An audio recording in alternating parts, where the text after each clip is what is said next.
If you missed class today, we went over the answers to section 4, and then I went through a slideshow of inventions so you could see pictures with a little more explanation of how they work. Number 1, the telegraph used blank to represent the alphabet, uses dots and dashes. The answer there is Morse code. The telegraph was invented by Samuel Morse, and he also invented the language that would be used, or the code that would be used on that telegraph. The telegraph allows for communication that's almost instantaneous, which completely revolutionizes the world. Makes everything so much faster, and so tragedies like the Battle of New Orleans, for example, won't happen anymore because we're getting information almost instantaneously. Number 2, the telegraph grew side by side with the railroad, and I'll be showing you a picture of that pretty soon. Number 3, more and more factory owners changed from water power to steam power. Steam power is more efficient, and you don't need running water to produce it. So that makes it possible to build factories in other places, not just right on top of fast-moving water. Number 4, farming was improved with the invention of the steel plow. I'll show you a picture of one of those later. Number 5, McCormick's mass-produced blank made American wheat harvesting more efficient. The answer there is the reaper. And I have a picture of that I will show you.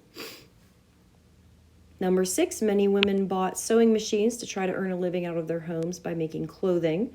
So we know that the spinning of thread was mechanized, and we know that the weaving of cloth was mechanized. The final step is sewing, and now that is mechanized as well with the sewing machine. Food could be stored and kept fresh in ice boxes, which were cooled by large blocks of ice. Prior to the invention of the ice box, people had to dry their foods and preserve them using salt or other methods. I'll show you a picture of an ice box in a minute. Number 8, cooking fires were replaced by iron cook stoves. That's going to completely revolutionize the way people make their food. Sorry, this keeps jumping for some reason. I don't know why. And now my marks are gone, so I guess I'll just go over the answers. Sorry, I don't know what's happening. Number 9, improvements in mass production made clocks much less expensive. Prior to this, only very, very rich people had clocks because they were very, very expensive. There would have been a clock tower or a village clock somewhere in public where people could go see what time it is, and you would have the town crier who would come through the town every once in a while ringing a bell telling you what time it is. But with improvements in mass production making clocks less expensive, that's going to make clocks more accessible to regular people, and it's going to make things easier as far as keeping on schedule, which is extremely important because of railroads, by the way. And number 10, other useful inventions of the time included matches and safety pins. So prior to the invention of the match, they would have to use flint and steel to start fires, which was not easy. I don't know if you've ever tried to do that, but it's definitely not easy. And safety pins obviously makes things a lot more convenient. As you know, you've probably all used one before. So these are all the cool everyday items that are making life a lot easier for Americans. I'm going to show you some pictures of some of these items now. This is a telegraph, again invented by Samuel Morse, and the way it works is using these electrical wires, as you can see, coming from the device. It's a pretty simple device. This person's going to press down on that knob, and then there's going to be contact made there, metal on metal there, and it's hooked up to the electrical wires. So the message, like every time you press down on that, it's going to send an electrical pulse. If you do a really short tap, that's a dot. If you hold it down, it's a dash. And the person on the other end is listening to the dots and dashes. and recording on a piece of paper what they're hearing, and then they will decipher the dots and dashes into letters of the alphabet and string those into words and then sentences and type it out as a message called a telegraph, or a telegram, I'm sorry. And then those people are working in a telegraph office. They'll record the message in a telegram and then hold it in their telegraph office, kind of like a post office. And then you would go to the telegraph office to see if you have any messages. And if you do have messages, you would pay the person and they will give you the message. That's how that worked. People didn't have these in their houses unless they were extremely wealthy. You would have to go to a telegraph office to send a message and to receive a message. Oops, I'm sorry, I hit the wrong button. This is obviously a railroad track, and you can see how the telegraph poles are right along the track. So as the railroad is being laid, the telegraph wire is being strung alongside it. And so oftentimes the telegraph office is actually going to be inside the railroad station, which is very convenient. If you're on a train and you get off the train at the station, you might want to send a message to someone telling them that you reached your destination, for example. This is a steel plow. Prior to the steel plow, it would have been made of just solid wood, which rots away, as you know, wood does, and it would have been much heavier.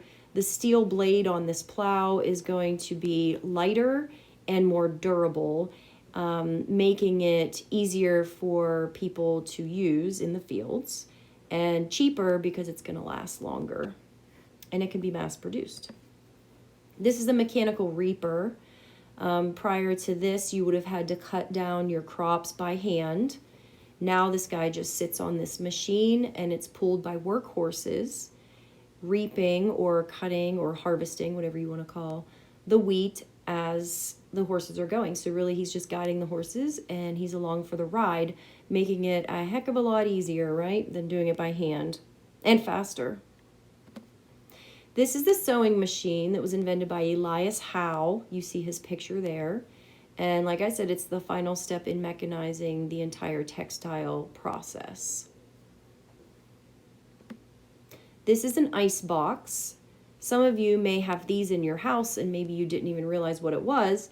A lot of people use these as storage now, but it was the first refrigerator.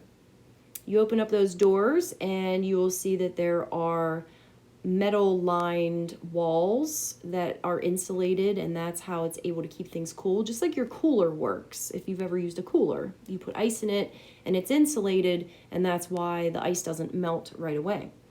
Underneath, there would have been a tray of ice that you put under there. So the iceman would have delivered blocks of ice to you, and you would have put it on the tray and slid it underneath this cooler or this ice box. Of course, the ice melts, and when the ice melts, you have to dump it, and the iceman will deliver you more ice. So there were people that did that for a living. They went around delivering ice just like they delivered milk, for example.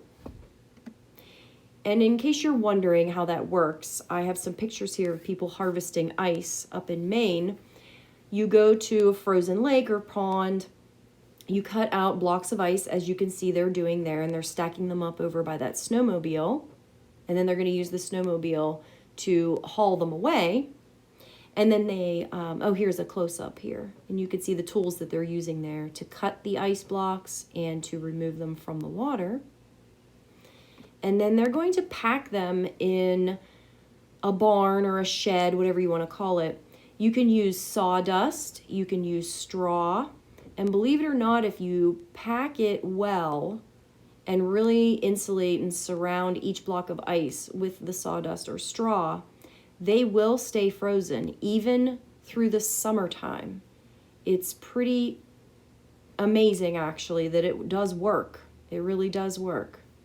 And then when the people would come to get the ice blocks to deliver them to people's homes, they would be using wagons that are also going to be packed with straw or sawdust to keep them frozen as they're delivering them. It's a pretty cool process, very labor intensive though, so be happy that you have a refrigerator now that plugs into the wall. But these are the ways that we had to do things before we had electricity wired in our houses. This is an iron cook stove. Prior to the invention of this contraption, people had to cook on an open fire in their kitchens. So this is going to contain that fire, it's going to contain the heat, and the whole thing's going to heat up so you can cook things inside the oven, and you can also cook things up on top of the cook stove or the surface using skillets or pots and pans. Very much more efficient and safer because it contains the fire inside the stove instead of having an open flame inside your house. And also something else that was invented during this time, and I don't think it was in your assignment, was the water pump. People would have to go to natural water sources to get water until they invented the water pump. If you just drill down into the ground until you hit a fresh spring, you can install this water pump and then just crank that handle there and water will come out from the spring. Some of you have probably used these before at parks, for example. I know they have one at Brady's Run. You may have used them at other places as well. So that's another convenience that you can have installed on your property or near your property that will provide fresh water and you don't have to go as far to get it. And that's it. So those are some cool things that are invented during the Industrial Revolution. Even more reasons that it's such an exciting time. Your assignment now is to watch the video that's attached to today's page to show how a steam engine works.